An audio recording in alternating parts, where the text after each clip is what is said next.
Amanda McMaster. I'm the Executive Director of the Greater Miami Festivals and Events Association. And GMFEA is an organization that supports and promotes the Greater Miami event industry. You can visit gmfea.org if you want to learn more information about what we do. We're also about to announce our 2026 events and conference, so please be sure to sign up for our newsletter and follow us on social media. Today we have a very important panel. As all of you know, we went through a big arts advocacy push to make sure that everyone was fully funded or almost fully funded for the upcoming year. So today we have some influential women that are shaping Miami's cultural landscape. Beth Boone, Alexa Kuve, Rosie Gordon-Wallace, and moderated by Renee Pesci of the Arts and Business Council. This conversation will explore experiences in Miami's arts system, the importance of advocacy, and how to continue supporting artists and creative communities. So I'm going to get started and hand it over to Renee. Good morning, everyone. Thanks for joining us today. This is a really important topic, and we need everybody on board or we can't be successful. So we're glad you're here. We're here because recently we faced a real threat with the cultural affairs at risk of losing our independence with the department and the county funding. And that moment reminded us all how it's so important to stay organized and informed and ready to act at any moment. And today we're going to focus on what we learned as the steering committee. We're going to look at the biggest risks that we saw, the strategies that proved most effective, the actions that shaped the final budget decision. And we're also going to talk about how we got people mobilized and what resonated the most with the commissioners, how organizations of all sizes can stay advocacy ready at any moment, because it's more important now than ever. Most of all, we're going to reflect on the power of our collective action and how we carry this momentum forward today. So I'm going to introduce our panel. We're going to start with Rosie Gordon-Wallace. Rosie is a visionary curator, cultural strategist, and founder of the Diaspora Vibe Cultural Arts Incubator, DVCIA. For nearly 30 years, she's championed contemporary artists of the Caribbean diaspora through international exchange, residency, expositions, and cross-cultural dialogue. Her curatorial experience spans major institutions nationwide, and her achievements include the Knight Foundation Cultural Award, the 2025 Parker Thompson Legacy Award, and induction into the Miami-Dade Arts Hall of Fame. Thank you, Rosie, for being here today. Good morning. Next, I'd like to introduce Beth Boone. Beth is a leading cultural figure in South Florida for over 40 years. So she's been through the trenches. She can tell us the history, and she's been a wealth of knowledge. 30 years? Oh, sorry. 30. No problem. Don't age me. Gotcha. She's a youngster. She started when she was 5. And Beth serves as the executive director of the Miami Light Project, where she championed emerging artists, supported groundbreaking interdisciplinary performances, and contributed significantly to Miami's growth as a vibrant, internationally recognized cultural leader. Thanks, Beth, for being here. And finally, I'd like to, last but not least, introduce Alexa Kuve. She's the founder and executive director of Arca Images, a Miami-based theater organization focused on contemporary Latin American and Libero-American works. Alex has been a strong advocate for bilingual and multicultural theater, bringing innovative productions and diverse storytelling to Miami stages and expanding opportunities for artists and audiences alike. So we have an amazing panel here today, and we're going to jump right into the questions because I know you guys are dying to learn all the information. So the first section that we'd like to talk about for advocacy is understanding the threat and urgency. So can you guys tell us, when you first heard about the cultural affairs losing its independence and its funding, what risks immediately stood out to you and why were they so alarming? Well, thank you all for being here. I'm really happy to be part of this amazing webinar. What I felt is that we could lose our independent voice. We have a very good, very strong cultural affairs department, one of the best, if not the best, in the country. And I felt that decisions on grants, equity, and planning, could get diluted. I worried about small and mid-sized groups, that we will lose our stability. and the fair, the transparent system could break overnight, and that was something that really overwhelmed me. I fear for our public spaces like the Miami-Dade County Auditorium, where I have worked so much, being neglected or pushed aside. And I knew that neighborhoods and multilingual communities will have fewer programs, less access. So I felt like instead of, keeping up with the program and building a future, we were just trying to survive, like from, one day to the other. Thank you. And how did you recognize this as a now or never moment? And what guided your sense of urgency in deciding how to respond? Well, the news kept getting worse every day. and the size of the deficit, I made it clear, like act fast or lose years and years of work. And I was so lucky to connect with people like you, all you ladies, with Beth, and be part of this steering committee that gave me a north, and we all came to a north, to a purpose, to priorities that we wanted to achieve at the moment, like keeping the Department of Cultural Affairs independent, and something that we are and we must keep working for, that is finding a dedicated funding for the arts.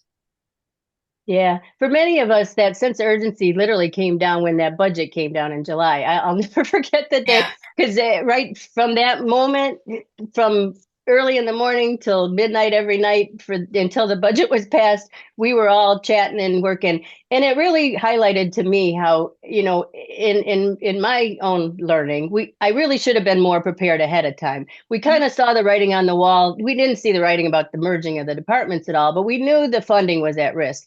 And we really need to make sure, and we're going to talk about this more as we go through, that we don't just wait until the budget's released and then we start advocating. Advocacy is an all year long thing, and it's really important to stay in front of those commissioners and the mayor and the voting public all year long to show them our benefits, and not wait till just the budget, or not just wait till an emergency comes. So I'm going to stop there, because I think we're going to talk about it some more down the road here in the questioning, but I just wanted to mention that. So our next thing. Oh, so go ahead. Yes, please, Beth, go. Is it okay for us to? Absolutely. Yeah, I want everybody to chime in. Okay. Well, something that is top of mind for me daily is the way in which the public funding for the arts in Miami-Dade County is a reflection of a greater threat that is going on in the United States of America at this time. And I think that we do not address if we do not address the bigger picture, then we are, caught, what's a better phrase than with our pants down? I don't know. I don't like that one, but you know what I mean. We're experiencing the grand privatization of everything in this country, with schools, with art and culture, with funding, healthcare, all of that. And, what is a nation without civic infrastructure and public support? And so as I march through this quagmire, I am thinking about that daily.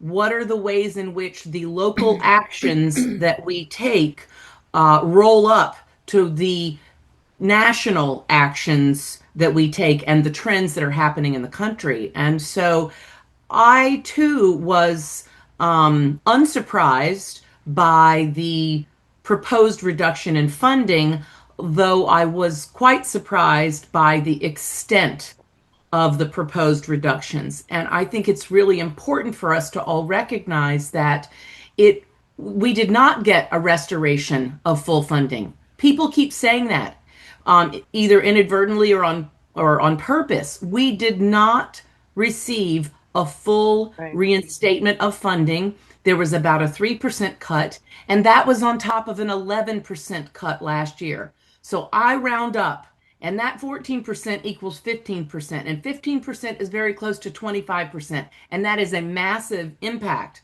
on each of our organizations when we are additionally facing a reduction in funding from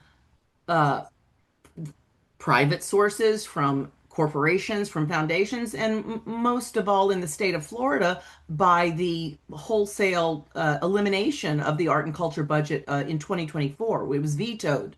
Funding that had been set aside to the tune of, it's either 23 or 28 million, I don't remember, it was vetoed. It was yanked. And then only partially and very minutely restored, and with many more hoops to jump through in 2025.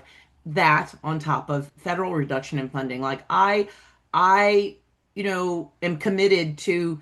I've said this to each of you, but I'm committed to eating a reality sandwich every morning, and the picture is not good.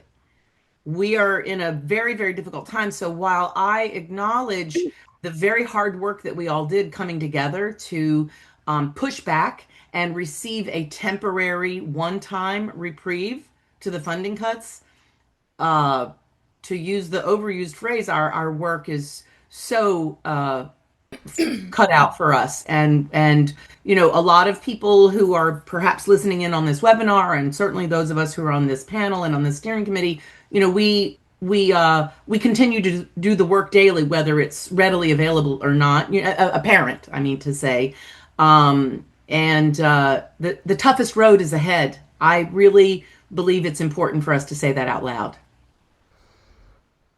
Absolutely. So along that vein, what strategies do you think that cut through the noise the most and be most effective when communicating the stakes to the public and to the commissioners and the mayor?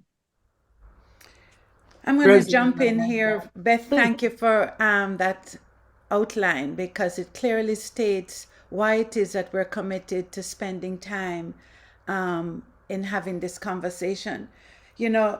We work in a sector, the art sector, where I'm going to use the term gig work, seems to be the definition of our work. Folks don't take the time, dedication, and the professional acumen that we bring to this job as serious. And sometimes we are defined in the minds of even folks that define our destiny as if this work is gig work. This work is hard. This work is professional work. This work is work that takes research and leadership and deserves to be compensated. So I make a gentle plug for the operational aspect of why it is that philanthropy matters. And I just want to say that the word philanthropy means the love of humankind. That's the definition. It has been changed in a capitalistic society to almost mean, and I'm not going to use the word welfare, benevolent, as opposed to being a partner. We are partners with our grantors. And our department, the Department of Cultural Affairs, has been a leader in their strategy, in their economic pact with us as cultural workers. So we acknowledge that. What happens when we are not funded sufficiently, for want of a better word? It trickles all the way down to families. We're not inanimate objects.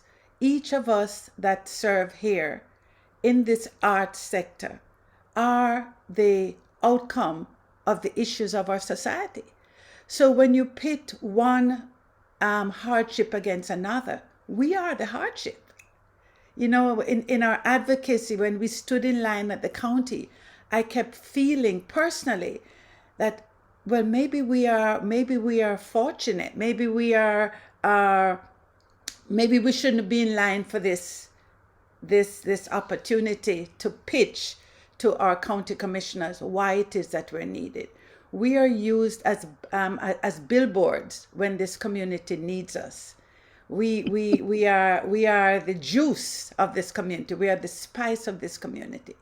And I think that when each of us as leaders decided to dedicate our lives to serve, that we also should have an opportunity to advocate for this urgent work. This is urgent work when we advocate for artists. And so for me, Beth, thank you for saying that we're grateful. I want to lead this conversation by saying we're grateful. Well, what have we built in the Miami-Dade community? Look at what we've built. the gratitude comes with an expectation of compensation. And I'm using the word compensation because we are partners with our Cultural Affairs Department. This is not a handout. This is an exchange of gifts and talent and goods. And the artists that we represent deserve to have support. So I'll end there by just saying that there is power in this funding relationship, and we recognize that this power is meaningful to how it is that we conduct our lives. Yeah, Amen. that's great, Rosie. Thank you. That's a great way to put it. What type of messaging do you guys think proved the most pervasive to the decision makers? Was it hard data? Was it economic impact? Was it personal stories, or more just the community presence and showing up? May I address that? Please. Well, I would like to point out that it is, in fact, the civic leaders who utilize the data that they collected in tandem with Americans for the Arts that was repeated back to them. So let me say that one more time. There's a national service and advocacy organization called Americans for the Arts. Based in Washington, D.C., they do advocacy work that is the equivalent to lobbying on behalf of art and culture writ large in the United States. The Miami-Dade County Department of Cultural Affairs regularly partners with Americans for the Arts to conduct economic impact studies that are powerful, detailed, that only they could undertake. Like none of us as independent or individual arts organizations or artists would be able to conduct the kind of data-focused research that they do. It's staggering. And so the words or the facts utilized by politicians and by folks that are a part of the Department of Cultural Affairs and the Cultural Affairs Council, they appropriately utilize the numbers that they collect themselves to tell the story. So, for example, correct me if I'm wrong, but it's 32,000 jobs generated in Miami-Dade County through the art and culture sector. That does not even begin to look at trickle down and domino in the positive sense effect, the collateral impact of those jobs, the families, to your point, Rosie, that are impacted by the 32,000 individuals, working in the art and culture sector, and a $2.1 billion economic impact in Miami-Dade County because of art and culture. And so what we did as a grassroots advocacy effort is we took the numbers that were provided to us, which are stated repeatedly by elected officials when convenient, and we shared back those numbers with them. And I think that is a very important thing to acknowledge. We are an important sector. I personally always like to do what my dear friend and colleague Roberta Uno, who is a theater artist and a long time leader, funder when she was at the Ford Foundation, she always said, lead with the art. I like to lead with the art, not the dollar figures, because the reason I'm in this is because of the art, right?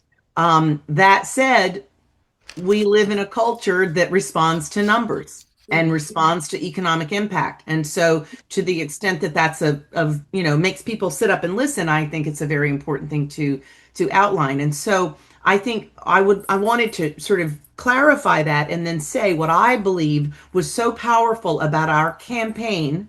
And our campaign was called Arts Action Miami. And the campaign was a grassroots and is a grassroots campaign that is comprised of multiple individuals and multiple organizations and multiple coalitions and advocacy groups, right? And the power in our work was a clear, concise campaign with 3 points. And we did what you do in marketing, and we repeated and repeated and repeated. State the campaign, repeat, rinse, repeat, rinse. And I believe that was the power of our campaign. It was visually, it was clean and clear to look at, Shout out to Fulano Layden Rodriguez, who created the visual campaign. And the words were easy to digest. Retain funding, retain an independent Department of Cultural Affairs. What was the third thing? Don't tell me I already forgot. There was a third thing. We'll look keep at long-term well, sustainable no, funding. it was at the time it was keep the department independent, keep a director of cultural affairs. Right, yeah. That was our three-part campaign. Yeah. Keep the department independent, keep a director of cultural affairs, and retain our funding at 100%. Yeah. And that kind of circles back to the initial question that you had asked of Alexa, which is why is it important to keep an independent Department of Cultural Affairs? I address it in terms of privatization and the trends that are happening in the United States, but the bottom line is otherwise we are invisibilized, to use a newly created word of the 21st century, and we will not be invisibilized. Beth, we have to transform the narrative, and also remind our audience that we didn't do this alone. Our community, the arts community, turned up. They made calls. They occupied civic space. And because many of our artists are young, many of them don't have the history of walking in line and advocating. But we were able to galvanize. And I want to just say that Bree brought some of this energy, this community organization, Brittany Williams, to, there goes the age again, Brittany Williams, to our conversations. We have to organize, and in this new world that we're living in, we have to curate the change that we want. We must curate the change that we want, and we do it by being we haven't used the word respectful because that came up in our conversation, how it is that we approach our leaders, how it is that we stay on message, the fact that relationships matter. We were very aware that we didn't have the kind of relationships that we needed to have with the commissioners because we were sleeping. Now that we're awake, we have to make sure that the chief of staff and the actual commissioners know the work that we're doing. We have to make sure that we continue to invite them to our events. Whether they come or not, we must be present with them in a very focused way. But I think, Beth, our civic presence, our T-shirts, thanks to Renee, the T-shirts, that lime green T-shirts, the fact that we stood in line, the fact that people, everyday ordinary people, kept asking, what's happening? I was asked many times, what's happening? And we were able to speak in terms of an active advocacy. These things are not apparent because they come and go. But if we're going to continue this conversation, we have to make sure that we advocate and get the public involved in why it is important to keep arts, not just for their children, but for our quality of life, for a sense of balance, for a sense of well-being. That's why we do the work that we do.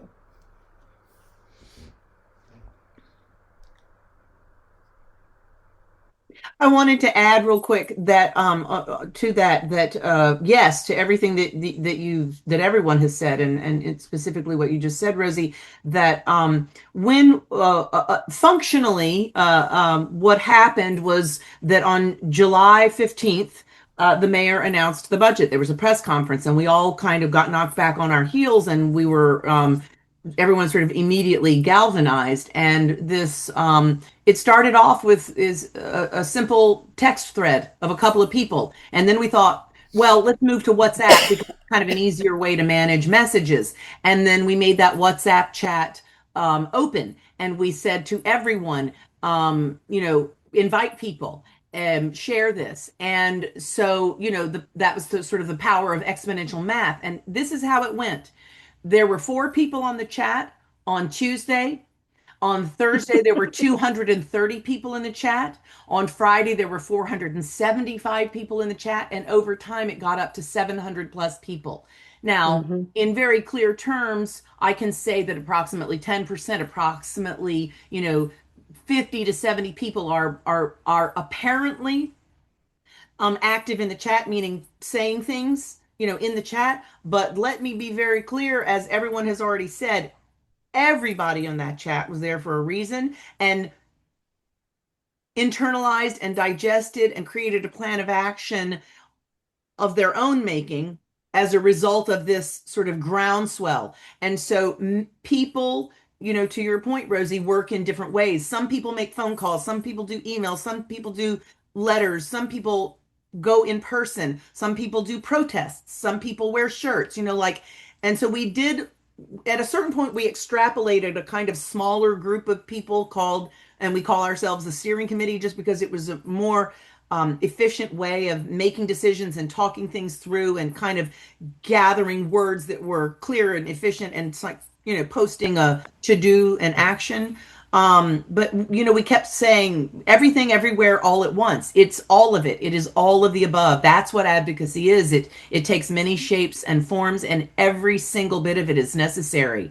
But I was just sort of, I thought it was breathtaking to see the way in which the community rallied around a common cause. And we used that word a lot as well. We have a common cause. We do the same things, we do different things. We do things in big ways and small ways. We represent a wild variety of communities in terms of age, gender, affiliation, spiritual belief, discipline, all identities. Race. And race, of course, which is, like everything. And everyone stepped up, and it was a pretty powerful thing. And people around the country took notice and are taking notice. There are, advocacy efforts nationwide, and I think that it's fair to say that we stand as a model. I personally feel very, very fortunate to be a part of that. And I feel very proud of the work that we've done. And it has been, as you said again, Rosie, hard, because this is a new full-time job for all of us. Advocate at large, or whatever it is that we identify as ourselves. I will say for myself personally at Miami Light Project, from the moment I took my job, which was in 1998, in my job description are the words advocacy. I mean, advocacy is a part of my work as a leader as artistic and executive director. And over the years, there have been different ways in which advocacy efforts have manifested, whether it was oftentimes related to freedom of speech. Yeah. Okay. And so for me personally, advocacy was not a new thing, but the way in which it has unfolded this time around has been brand new and on steroids. And I believe that, the urgency is because of the environment we are all currently living through. And that thing has to be named, whether people are comfortable with that or not. I'm very comfortable with it. I have zero problem with confrontation, because again, I'm committed to eating a reality sandwich every morning. So Beth, how are we going to build resilience in this system that is ever changing? There is a reality. The reality is there was a gap. The solutions to closing the gap by our mayor may not have been palatable to us at the time, but we've had some time now to look at it. Yep. And this is not just a 2025 issue. This is an issue moving forward. Moving forward. There are no, this is a new normal for us. Yes, it is. And so I would love us to talk a little bit about how we build resiliency, how are we going to build a muscle to do this year after year, which I hope doesn't happen. What are some of the solutions that we think that we can have moving forward so that we have some sort of security? I mean, Beth, Alexa, and Renee, we work without healthcare. We work without a 401k. We work without a formal, because it's a calling. Yes. A formal leave process. We are, in my case, I started Diaspora Cultural Arts Incubator in 1996. I work with young people who I ache for will perhaps never be able to purchase a house, never be able to build a family if we don't have a system that pays them a working wage and allows for a system to give them common, decent things like healthcare. Alive. Yeah, Well, alive, I mean, Alexa, I think that alive, right to that point, Rosie, several things that do come to my mind. First of all, and I know you believe this because I witness you doing it every single day, but we have to do, in the immortal words of Roberta Uno, we have to lead with the art. Yes. And then I will add in, we must find the joy in each and everything that we do. I personally will not allow the collapse of the system around me to take away the joy that I find on a daily basis through communing Yeah. with my colleagues, Yeah. through observing and experiencing the art that is created. Because in the beginning and in the end of the story, art is equivalent to our humanity. It is what endures. Yep. It is what do we see at the end of a civilization? What remains of a civilization? Architecture, sculpture, songs, dance, food, clay pots. These are the things that endure. And so we must, on a daily basis, talk to one another and love and be kind to one another and just keep fighting like hell to keep our story relevant, because I want to say it again, this is a long haul. I don't know that in my lifetime we will fully regain a recuperation of like the golden age of art and culture in this country. And that is a travesty, and all the more reason to work hard to affect change. We must do that. For my part, I've just got to do it encapsulated in joy and community, because what else is there? And in Yeah. our little organization, when we have our team meetings, we look at the structure of funding. We look at government, we look at foundations, individual giving, and sponsorship through corporations. Those four pillars. When you are a small organization, and I'm talking budgeted small, under $1 million, with two people working at the helm, that is not a digestible way of defining how you're going to leave your organization in the future. And so I want to again acknowledge that we have been fortunate to have a very forward thinking Department of Cultural Affairs. I'm not just patting them on the shoulder. We've Yep. been the beneficiaries of it. Yep. We are the only cultural affairs department that has an international cultural exchange project going, thanks to Olga Garay and Michael Spring, and now the new leadership with Ashley Thomas moving forward. These are sophisticated ways that our citizens turn up in other spaces. When we travel, we are ambassadors, proud ambassadors of Miami-Dade. And we have not been able to quantify the data, but we know people come to Miami because of the exposure that we have brought through art and culture. So Beth, I hear you. I get up every morning thinking about the artists that I serve.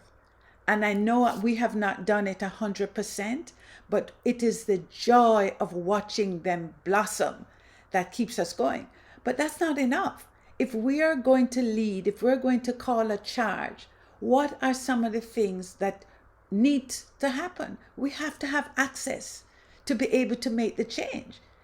And our politicians will not listen to us. The door, they have a door, but the door isn't open. We have to find a way that we can have a responsive conversation as peers, as Yeah, professional navigating the peers, political landscape has been so challenging, I think. Yeah.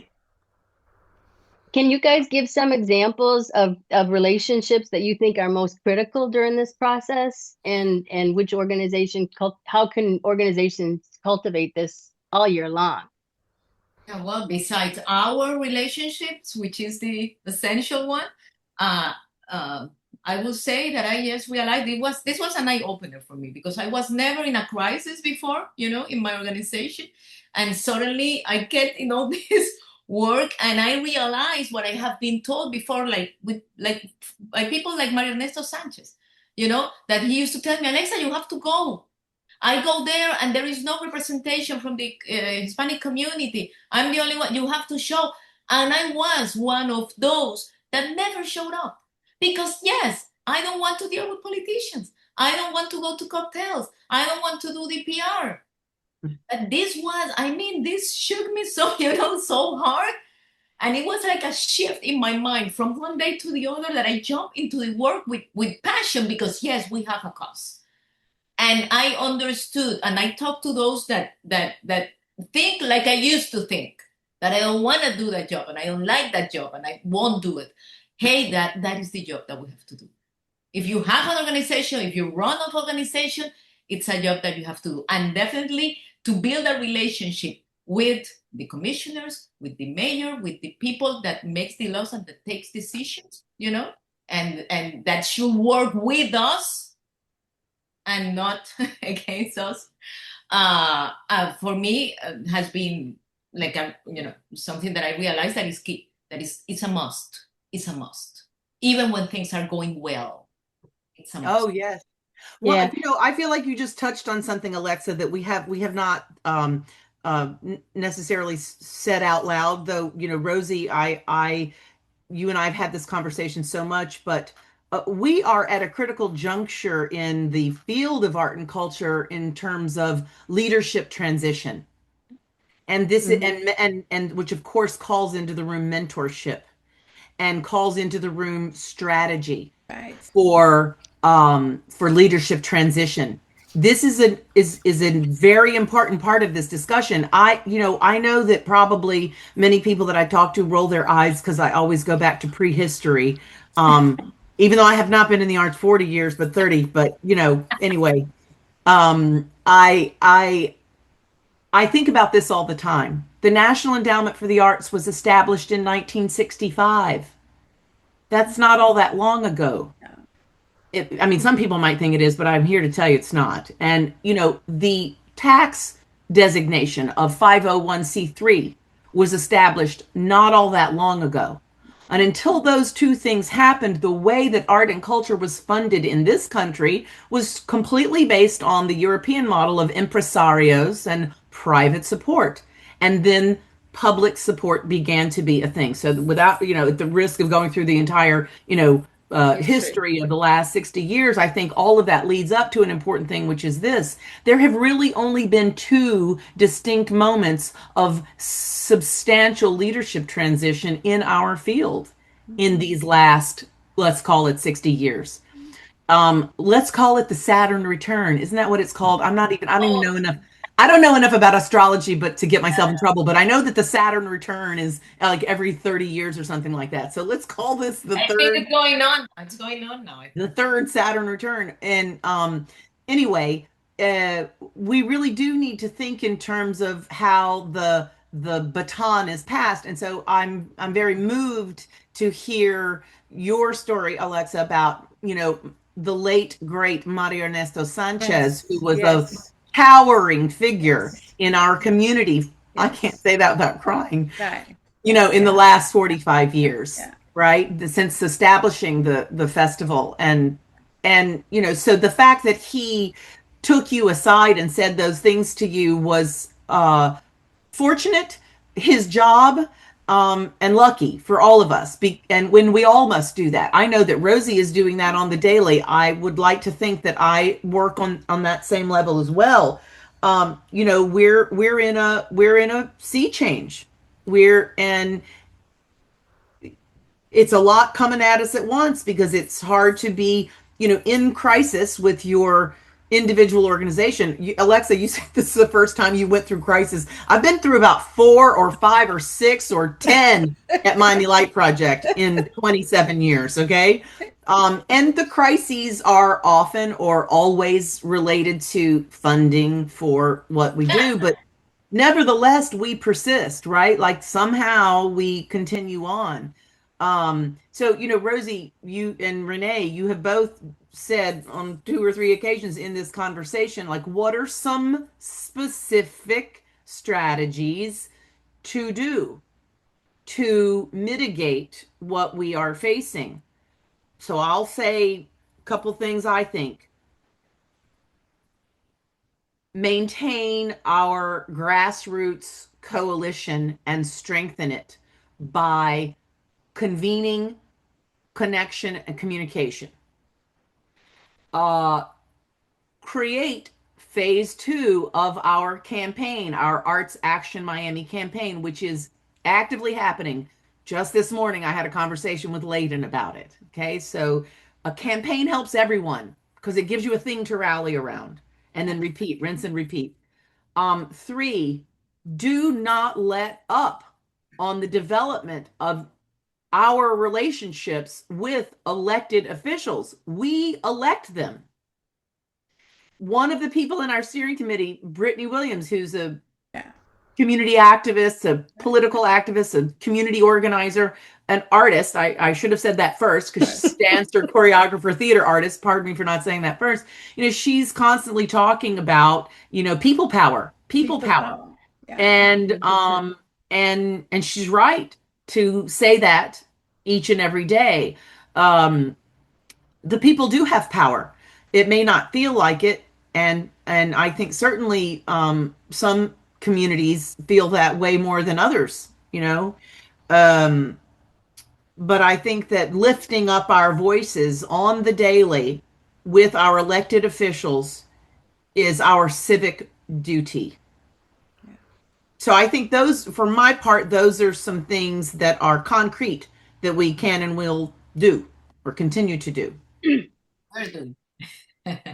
Yeah, that talks about the long-term sustainability and how to stay prepared.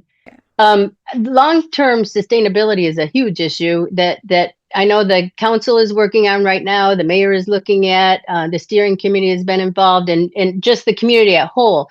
There's council meetings that you can attend, the cultural council meetings. You can attend in person, or 24 hours minimum in advance. You can email Graham and ask to be on the Zoom meeting. And those are great meetings to be in. Even if you can't attend in person, it's really good to attend on Zoom. You pick up a ton of information and you see exactly where the pulse is and where things are going.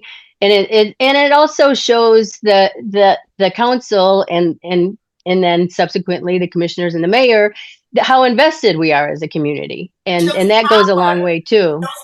What was the meeting that there was 300 people in the Zoom? That was amazing. That shows power. That's impactful. I saw it. We saw it. Oh, yeah. And don't think this is done. This is not done, guys. No. I also want to talk.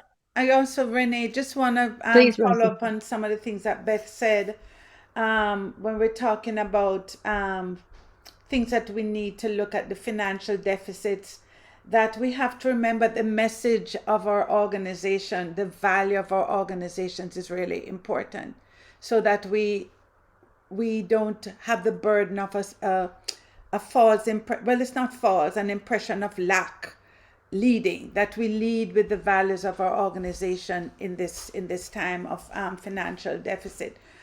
There's a term that I learned at NPN, National Performance Network, from an organization called ASHE, revenue culture, that we need to think of a new way of addressing the revenue culture. And the revenue culture lends towards individual giving. As we see, foundations are giving less money to organizations, especially if you're a small organization. They're also giving money over a longer period of time, so it's harder for you to plan. They're also giving less money for organizational operation. It's very difficult to get operation structure. So some of the ways in which we're going to have to speak with government as a stabilizing leg of the table is, how is it that their mechanisms can assist us in moving. For instance, we have tech, we hear the buzzword, tech is here. Tech companies are coming, left, right, and center. Tech companies are coming, they're bringing dollars. But as arts organizations, have we seen it? Do we have access? Do we have information as to how to even build relationships with those kinds of individuals? those kinds of conversations shouldn't be so difficult, but they're difficult because we don't have the relationship. We don't know who these people are. So in the spirit of a revenue culture, how is it that we're going to move forward in getting individuals to invest in us? Our real estate market, our billionaires that build these amazing landscapes so that our city looks so beautiful. The arts is a less than 1% of what those revenues bring in. So I am really interested, as Beth said earlier, and Alexa attested to, in succession planning. We're going to die with this knowledge and muscle that we have if we don't have a way of encouraging. I don't even know which young person would want to come into this sacrificial life, but encouraging young people to come in and carry this on. We have not done a good job of that, and I'm usually the person in the room that brings it up, probably because I'm the oldest person in the room at the time. But I truly believe in succession planning. And as we come away from this idea that we are suffering, I am not someone who believes in this deficit lack culture. There is abundance all over. And if people are activated and encouraged and come away from our different programs with joy, that they should be encouraged to give. Obviously, we have not succeeded in getting our local millionaires to write us those checks. But there has to be a way that government can broker for us some of these bigger relationships so that we have a block of dollars to assist in closing the gap of the deficit. Yeah, thank you, Rosie. I know the council is looking at millages that we could get funding from, a couple different ways, either creating our own or getting in, tapping into the millage that's already existing. They're looking at property taxes. They're looking at many different avenues of revenue for long-term funding for the arts. But part of the problem is that many of those are going to take a while to build up. Yes. And we're facing next year. I mean, less than a year actually. Yeah. So we really, the millage might be an opportunity to, if we parlay with an existing one, to get it on the ballot immediately. But we're going to have to work hard because a lot of these things are going to take a while to get in place. And we want to work on those, but we also have to work, we have to stay sustainable until we can get there. And see if people want to pay more. And see if people want to pay more, because I don't know if people want to pay more, even if it's one. Oh, right. Yeah, but when I go to the ballot, right. My concern with. But we have to acknowledge in that statement that the governor of Florida has proposed to eliminate property taxes for people in Florida. I mean, just as we have to do everything everywhere all at once, we have to remember that everything is everything, right? And so it's not even a trickle down effect of what's happening in Washington or happening in Tallahassee. It's not a trickle, it's a tsunami. And so what we are learning as advocates, I think it's fair to say we are learning this, I sure am, is that not only do we have to do this work in our local communities, now it's time to fly to Tallahassee as well. Not to mention maybe DC, or definitively DC. It's David and Goliath, but I mean, there's plenty to do, that's for sure. How quickly it will turn around results is the question, and how we maintain and keep our organizations surviving and thriving in the interim is the question of the day.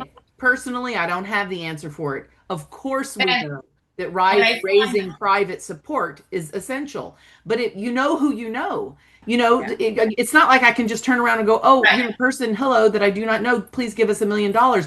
Takes years to build relationships with people to give you money. And it's not as though we weren't already in that, and I really think it's important to point out that the challenges that small and medium-sized organizations and BIPOC identifying organizations and LGBTQI plus identifying organizations and women-run organizations and organizations that are doing risk-taking, non-traditional, non-European, classically oriented white art forms, those organizations are at greatest risk.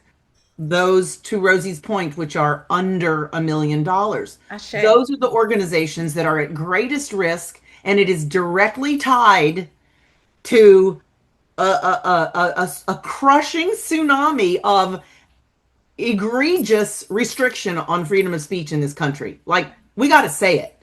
Yeah. Because that's what's happening. Something that we have spoken, and that has been challenging to me and really sad, is the value they put on us. Is the value they give to art. You know, that is what They hard being to sell it, because it's like we're begging for, you know, it's like you're doing me a favor.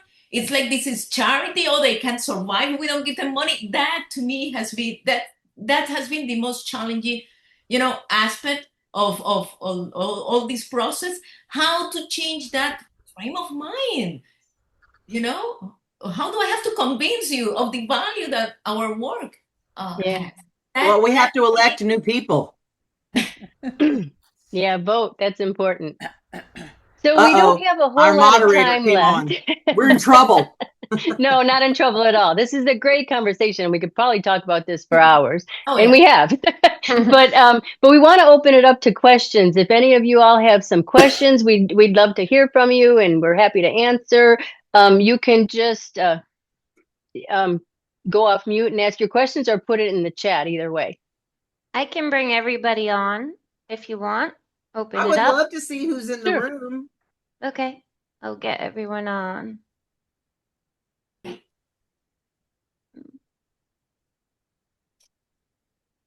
While that's happening, Rosie, what's the artist's name who created your stunning backdrop? Dios is his name. Yeah. Gorgeous. Thank you.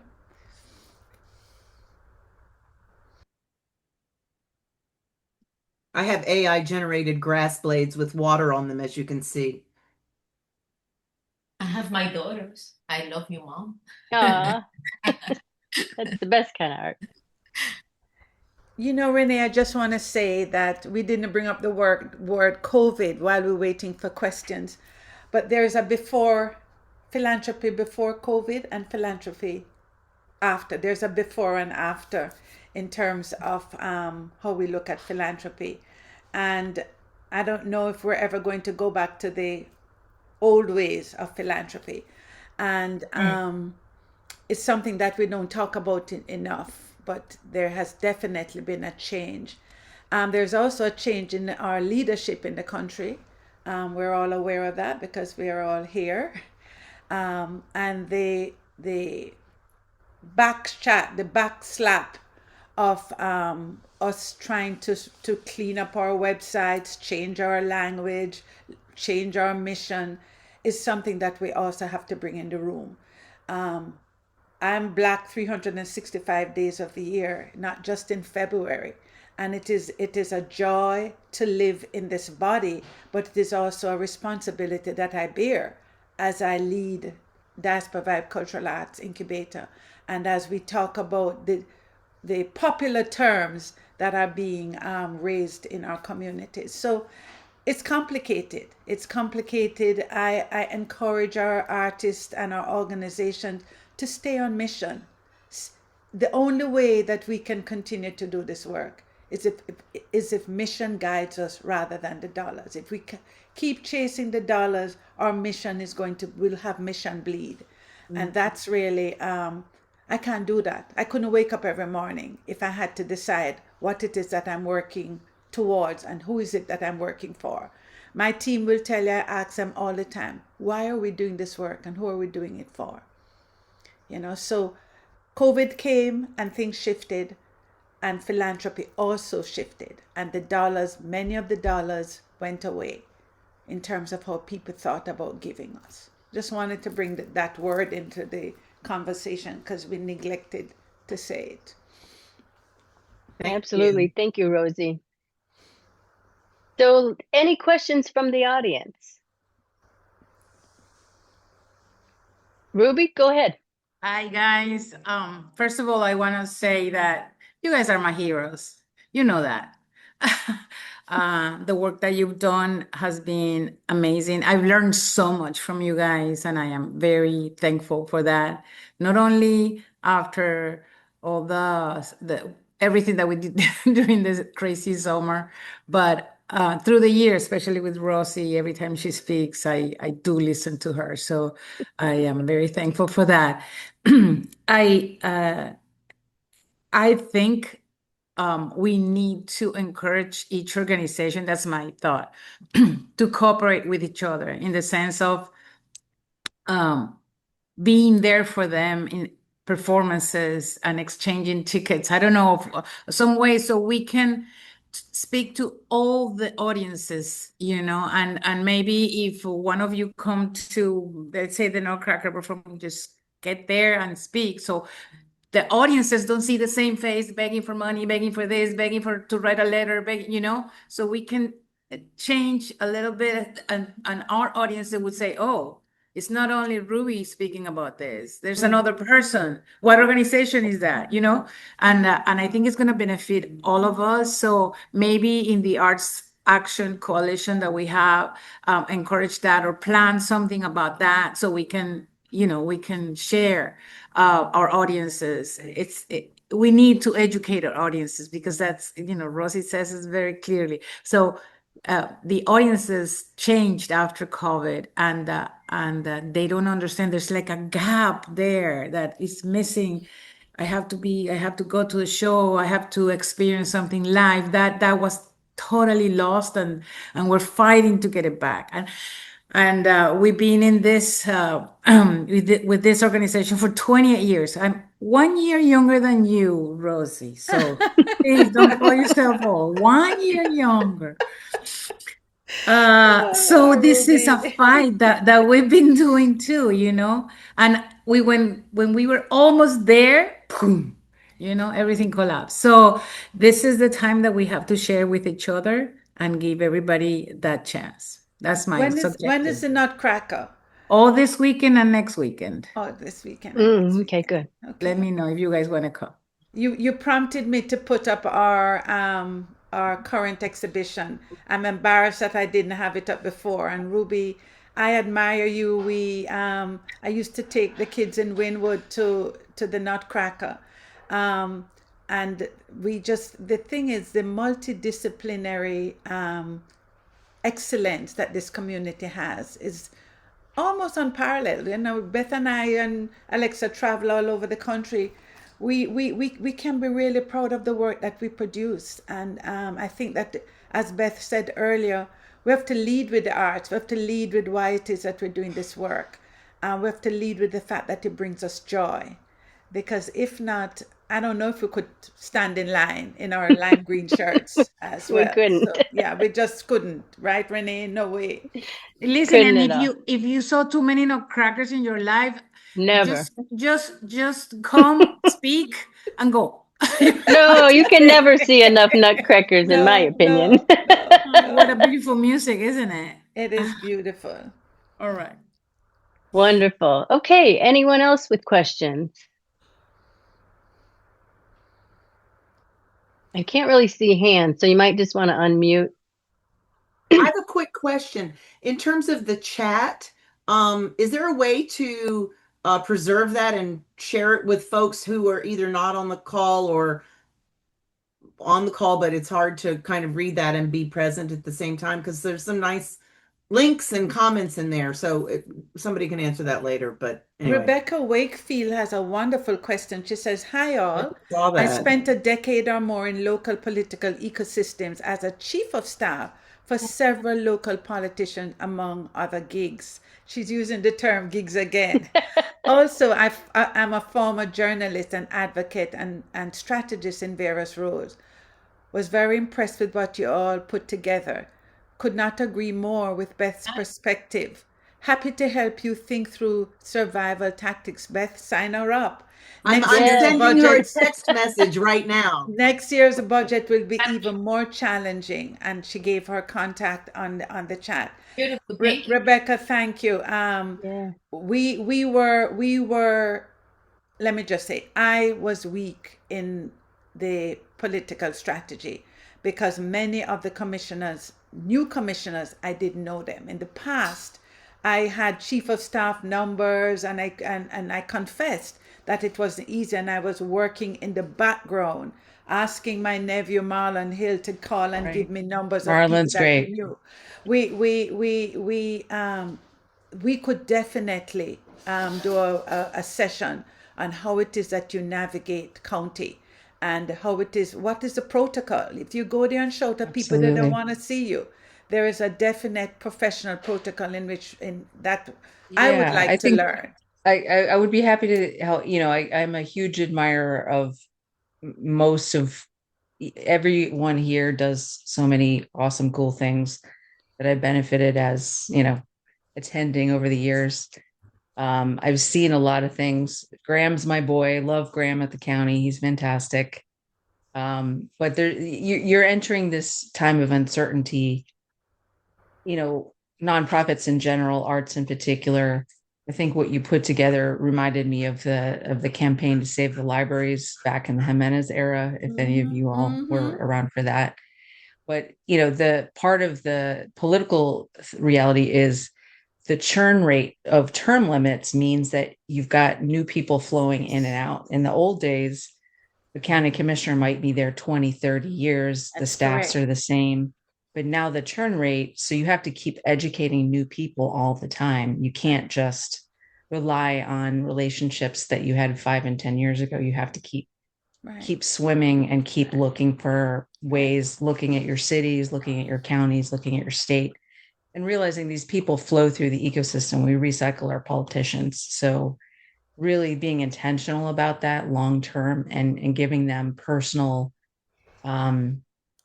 appreciation for what you do, whether it's you or somebody in your organization. Sometimes you have to match according to age or demographics or whatever, who is the right messenger for a given thing. But there's a lot of work that goes, there's a lot of work that goes into that. And if it's helpful, I'd be happy to work with you and, give you some advice. We're going to sign you up. That's for sure. It's done. You're hired. It's done. It's done.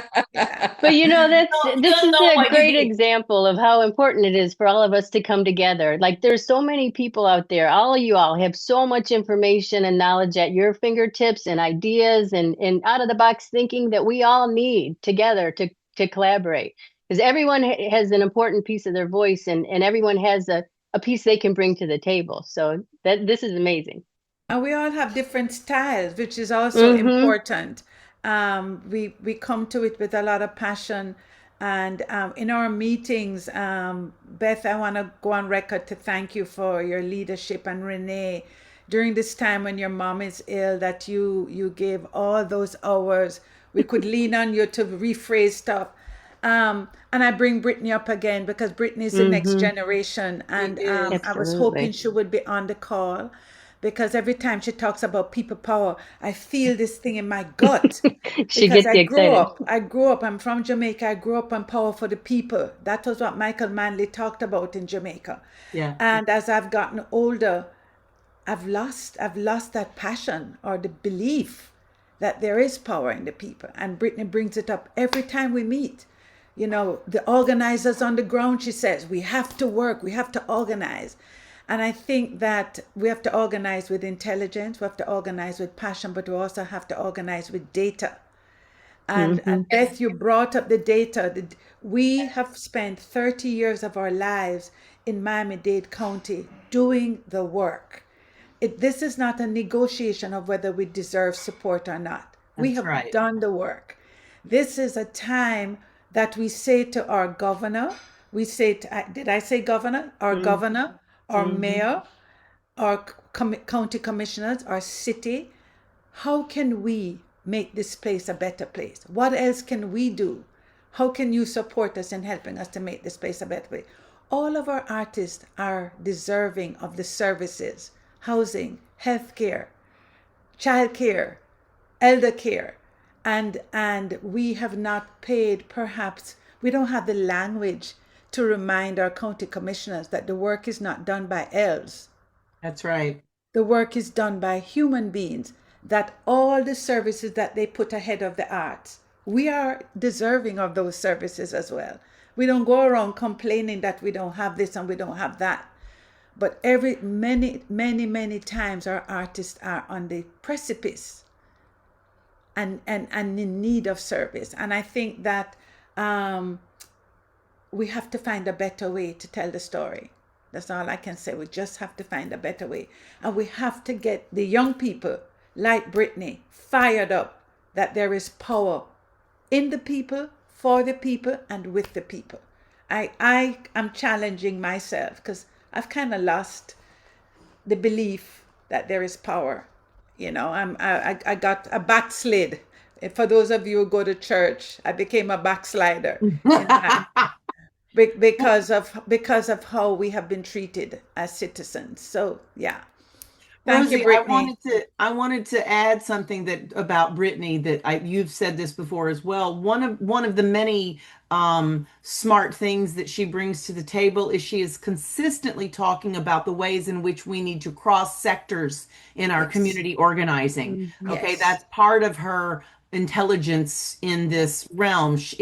It's not just art and culture, it's health and human services, it's sports, it's all of the sectors of society have to stand to gain and stand to lose by whatever prevailing deficits fuckery is going on. Excuse me, I'm sorry I said it. I had to drop a F-bomb in our official meeting.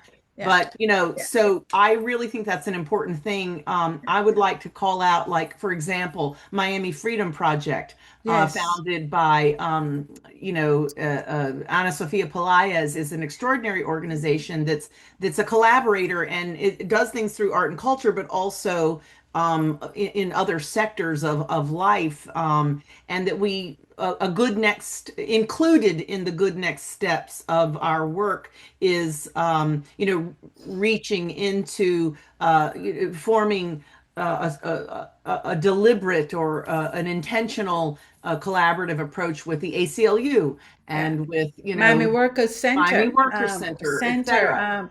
Grassroots organizations, Beth, that know the community. We know the community in a particular way. But if we are to make real change, we have to do this cross-sectional partnership. We have to understand the needs of everyday ordinary folks.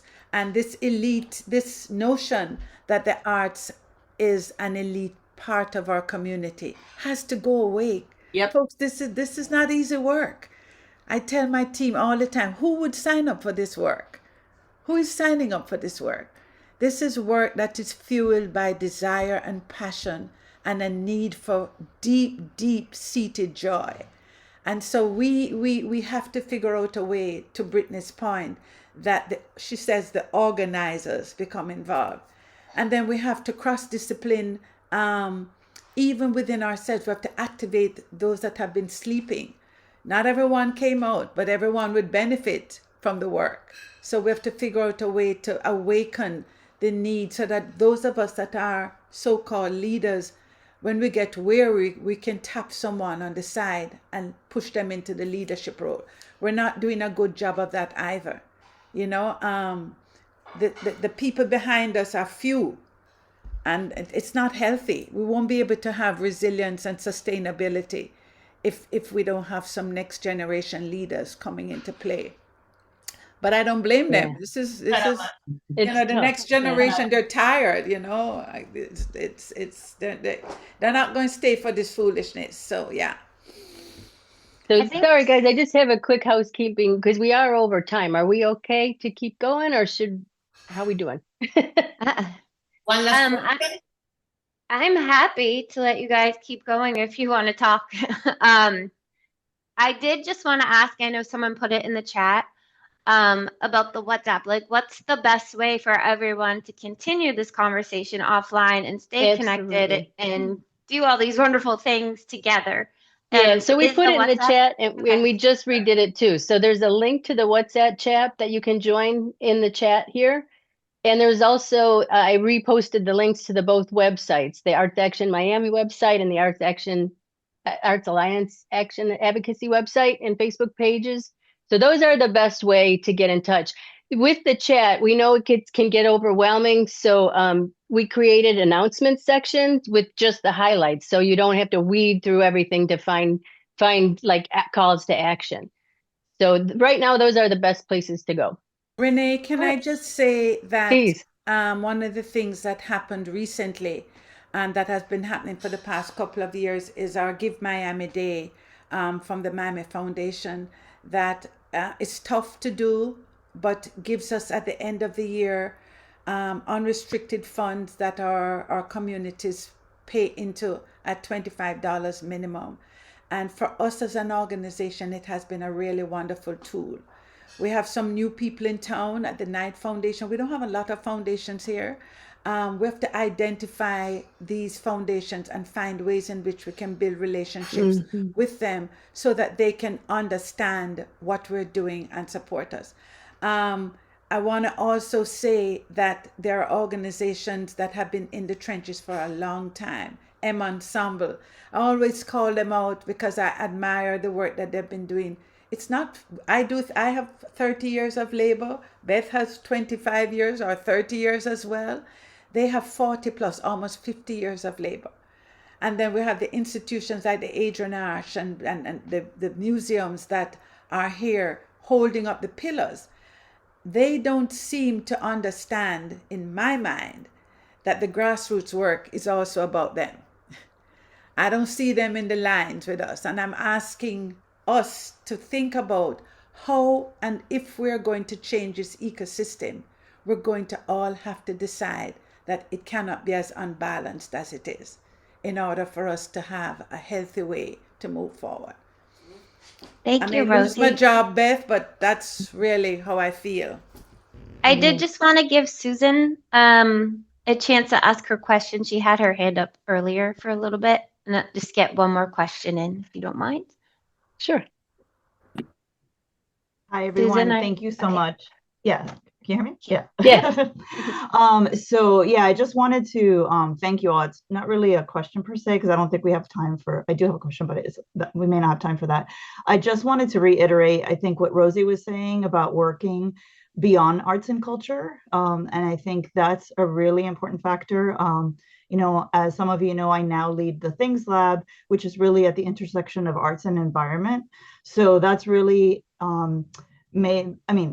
willingly get involved very much in the arts community. I mean, which I was already involved in the arts community, but in the climate community, but also the social impact space. And I think, you know, what we are doing, many of us do, has social impact. And I think also understanding the needs of the community, like Rosie was saying, is really important, because it also puts things a little bit in perspective. And many of us already are doing things, you know, either with children's programs or with the disabled community or whatnot.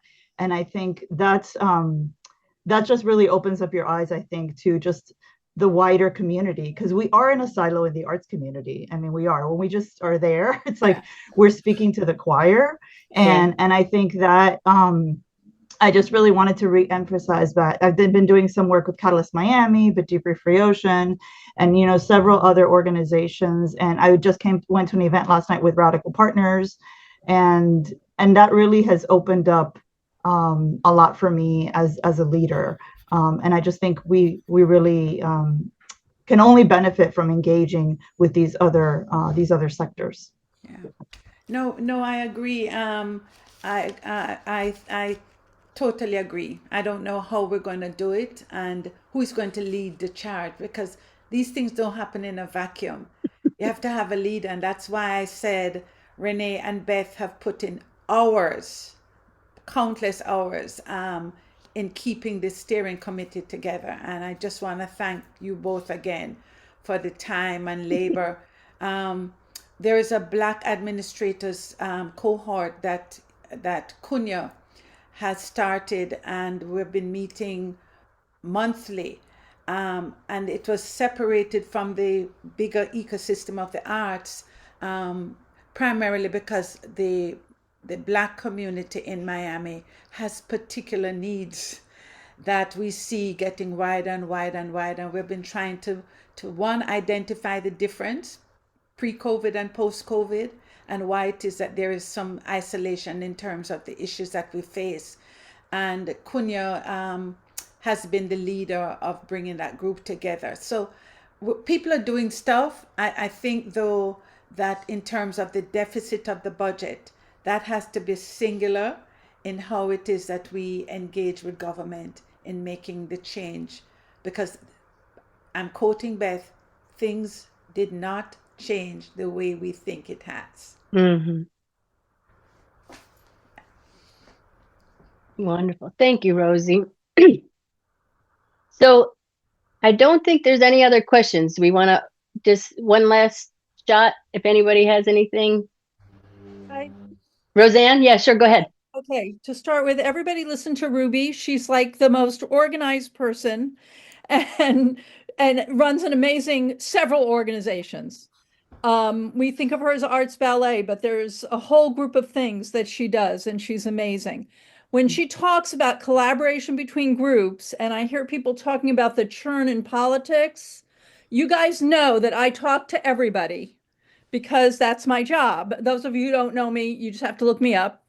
But one of the things that is underestimated is the churn in people working for the organizations. And Rosie addressed that a little bit when she talks about the future. This is the thing I have to deal with every day is I call an organization that I've worked with for years and the person is gone. And I have to re-educate them as to what we do. And, it makes it hard for us because if I'm spending my money on that, I can't spend time making sure your news gets out there. So, that's an issue. So that cooperation between organizations, I think, can diffuse some of that. I don't know how I can help with that, but I do want to reiterate that is a really important factor. And, we have new people coming in that are all talking about affordability. That's going to help us. People have to be able to afford to live here and work in the arts. And that's an issue. And, I just wanted to reiterate that and share that. And also the development of new audiences. This is our huge focus right now because in the arts, and again, those of you who know me know I have a long career in the arts before I started working for Culture Owl. But we have a tendency to talk to each other. And with the lack of arts education in the schools now, audiences are not coming to us as naturally as they may have in the past. So this is more critical than ever. I think programs like Culture Shock and the work that's done by I used to sit on the Children's Trust panel and I was just blown away by what organizations are doing. What can we do to support those efforts also? We don't always think of them because they're education efforts. They're not keeping the doors open, selling tickets. They're things that we do for the community, but they're our future as well. So, and Rosie, I'm dying to see, I don't know if you saw that your container exhibit was featured on our Art Week guide. Yes, and Sandy, I'm dying to see it. So I hope I'll get out. Thank you. Anyway, that's all I wanted to say. I mean, it's all about the community and it's all about us working together. And it's also about developing that next generation of audiences, not just people working in the arts, because those are the people that are going to support us financially. That's absolutely. Thanks, Roseanne. Thanks for your comments. Thank you, Roseanne. Thank you, everybody. This was absolutely amazing. It was a very important discussion. I think it was a great discussion. I will make sure to send everybody the recording of the video. I know there were some people that wanted to be on today that couldn't, so we'll make sure they get it as well. And we will save the chat and all the links and send it to everyone as well. Make sure you do join the WhatsApp and visit the website and the social media, which you put all the links here, and we will resend so that we can continue this conversation and continue to work together. And again, just thank you to all our panelists. Thank you for doing everything that you did and getting everyone energized and supporting this advocacy effort. I know it was temporary, but it was still a big, huge, important step, and now we can take the next step. So Thank you so much. Thank you everyone who came in today. Thank you for your questions. Thank you for your participation. And that is all. Thank you so much. Thank you. Bye. Bye.